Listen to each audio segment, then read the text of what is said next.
RTC ఉద్యోగుల విలీన ప్రక్రియలో యూనియన్లకు సముచిత ప్రాధాన్యం కల్పించాలని జేబీఎస్లో విలీన విధానాలపై వివరించారు ఈడీ ఆంచూరి శ్రీధర్. టీజీఎస్ఆర్టీసీ ఉద్యోగులు ప్రభుత్వంలో విలీన ప్రక్రియను పారదర్శకంగా ఉద్యోగుల ప్రయోజనాలను కాపాడే విధంగా అమలు చేయనున్నట్లు అధికారులు స్పష్టం చేశారు.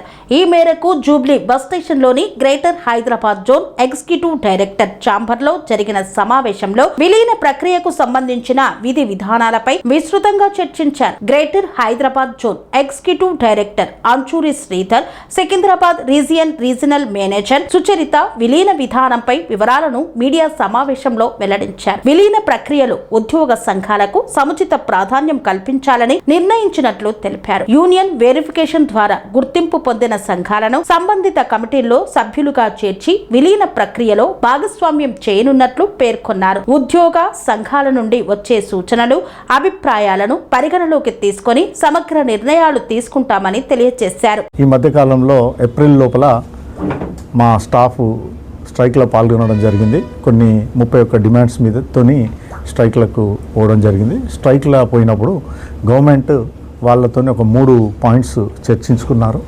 3 పాయింట్స్ చర్చించి వాళ్ళ పరిధిలో ఉన్న 3 పాయింట్స్లను చర్చించారు. అందులో ముఖ్యమైన పాయింట్ విలీనం, గవర్నమెంట్లో విలీనం సందర్భంగా యూనియన్లతో మాట్లాడినప్పుడు విధి విధానాలు ఖరారు చేసినందుకు యూనియన్లను కూడా అందులో సభ్యత్వంగా ఉంచాలి అని చెప్పేసి వాళ్ళ డిమాండ్స్ కోరిక మేరకు రికగ్నిషన్ అనేది చేయాల్సిన అవసరం ఉంది. సో దానికోసం యూనియన్ వెరిఫికేషన్ అనేది పెట్టి యూనియన్ వెరిఫికేషన్ లోపల ఎవరైతే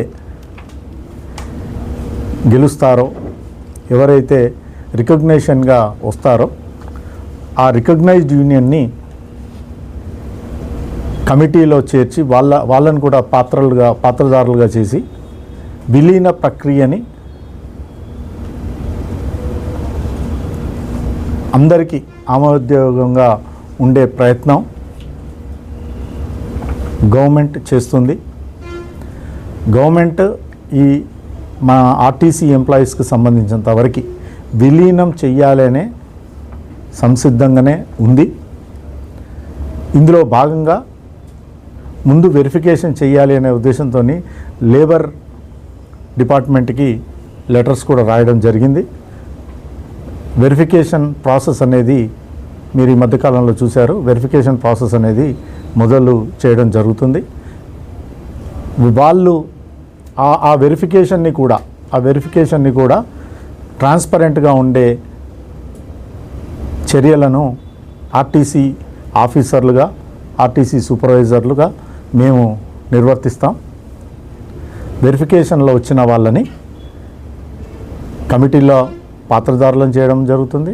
అదేవిధంగా వాళ్ళ దగ్గర నుంచి వచ్చిన సూచనలన్నీ తీసుకొని ఈవెన్ సబ్ కమిటీకి కూడా పంపించి ఒక మంచి ఎలాంటి ఇబ్బంది లేకుండా విలీన ప్రక్రియని చేసినందుకు గవర్నమెంట్ సిద్ధంగా ఉంది. దానికి మేము ఆర్టీసీ అధికారులుగా మేము మా ప్రయత్నం చేస్తాము. దీని మీద చాలామందికి అపోహలు ఉన్నాయి కనుకనే ఇది మేము చెప్పడం జరుగుతుంది. Thank you. డైరెక్ట్ విలీనం చేయాలి, ఎలక్షన్స్ కాదని కూడా వాళ్ళు కొట్లాడుతున్నారు కదా. ఇప్పుడు నేను చాలా క్లియర్గా చెప్పానండి.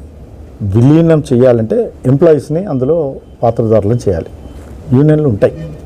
రికగ్నిషన్ యూనియన్లను పెట్టడమే బాధ్య అనేది అక్కడ డిస్కషన్ కూడా అయింది. డిస్కషన్ అయిన దాని ప్రకారమే ముందుకు పోవడం జరుగుతుంది.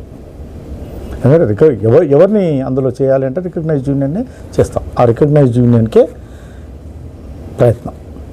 అయితే ఎప్పటి వరకు ఎన్నికలు కండక్ట్ చేసే అవకాశం ఉంటే కంప్లీట్ అయ్యే అవకాశం ఉంటుంది. ప్రాసెస్ స్టార్ట్ చేసిన తర్వాత అది దానికి ఫాస్ట్గానే ఉంటుంది. ఎందుకంటే ఫస్ట్ సభ్యత్వం అనేది ఫైనల్ చేసుకోవాలి. మేము మా లిస్ట్ ఇస్తాం.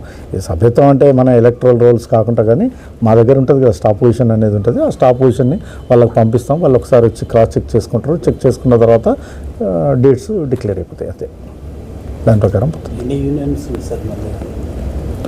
మా లెక్కల ప్రకారం 11 రిజిస్టర్డ్ యూనియన్స్ ఉన్నాయి. వెరిఫికేషన్ అంటే ఏమేమి చూస్తారు అందరూ? ఏం చూడండి, మా స్టాఫ్ ఎవరెవరు రెగ్యులర్ రోల్ ఉన్నారో చూస్తారు. వాళ్ళది మన ఎలక్ట్రల్ రోల్స్ లాగా అవి ఫైనల్స్ ఫ్రీజ్ చేస్తాము. ఫ్రీజ్ చేసిన తర్వాత అనౌన్స్ చేస్తాం డేట్స్. వారికి ఓటు హక్కు ఉంటుంది. ఒకరోజు లేబర్ డిపార్ట్మెంట్ వాళ్ళు వస్తారు. తర్వాత మా డిపో మేనేజర్లు ప్రతి డిపోకి ఏ డిపో ఆ డిపో రిటర్నింగ్ ఆఫీసర్గా వ్యవహరించేసేసి అది చేయడం జరుగుతుంది. ఎప్పటిలోగా కంప్లీట్ చేస్తారు సార్ వెరిఫికేషన్? ఈ labour department will take care of. అతి త్వరలో ఎంత వీలైతే అంత తొందరగా కంప్లీట్ చేయడానికి మా ప్రయత్నం. ఎస్,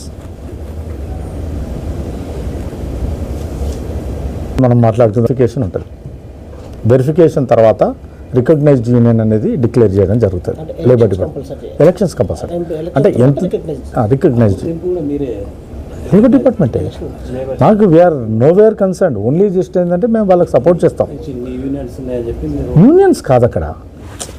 ఇప్పుడు 11 యూనియన్లు ఉన్నాయి, 11 రిజిస్టర్డ్ ట్రేడ్ యూనియన్స్ ఉన్నాయి. ఆ ట్రేడ్ యూనియన్స్ వాళ్ళు పార్టిసిపేట్ చేస్తారు ఎలక్షన్స్లో పార్టిసిపేట్ చేస్తే మామూలు మనం బయట పార్టీలు ఎట్లయితున్నారో వాళ్ళు కంపెయినింగ్ చేసుకుంటారు. చేసుకున్న తర్వాత లేబర్ డిపార్ట్మెంట్ డేట్ ఇచ్చిన ప్రకారం నామినేషన్స్ ఉంటాయి. నామినేషన్స్ ప్రకారం బ్యాలెట్ పేపర్ తయారవుతుంది. బ్యాలెట్ పేపర్ మీద మన వాళ్ళు సేమ్ మామూలు ఎలక్షన్స్ ఎట్లయితే అట్లే జరుగుతుంది. ఏ డిపో ఆ డిపో కౌంటింగ్ జరుగుతుంది. సాయంత్రం దాదాపు టైం ఇస్తారు వాళ్ళ టైము. ఆ టైం అయిపోయిన తర్వాత కౌంటింగ్ చేస్తాం. కౌంటింగ్ చేసిన తర్వాత ఎవరు విన్నర్ అనేది డిక్లేర్ చేస్తాం. అయితే ఇందులో రీజన్ లెవెల్లో రికగ్నేషన్ ఉంటుంది, స్టేట్ లెవెల్లో రికగ్నేషన్. ఇప్పుడు మనకు 11 రీజన్లు ఉన్నాయి. 11 రీజన్లలో రికగ్నేషన్ ఉంటుంది. అదేవిధంగా స్టేట్ లెవెల్లో కూడా రికగ్నేషన్ ఉంటుంది. ఆ రికగ్నైజ్డ్ మెంబర్స్ని మనము ఇందులో పాలు పంచుకుంటేందుకు చేస్తాం అంతే.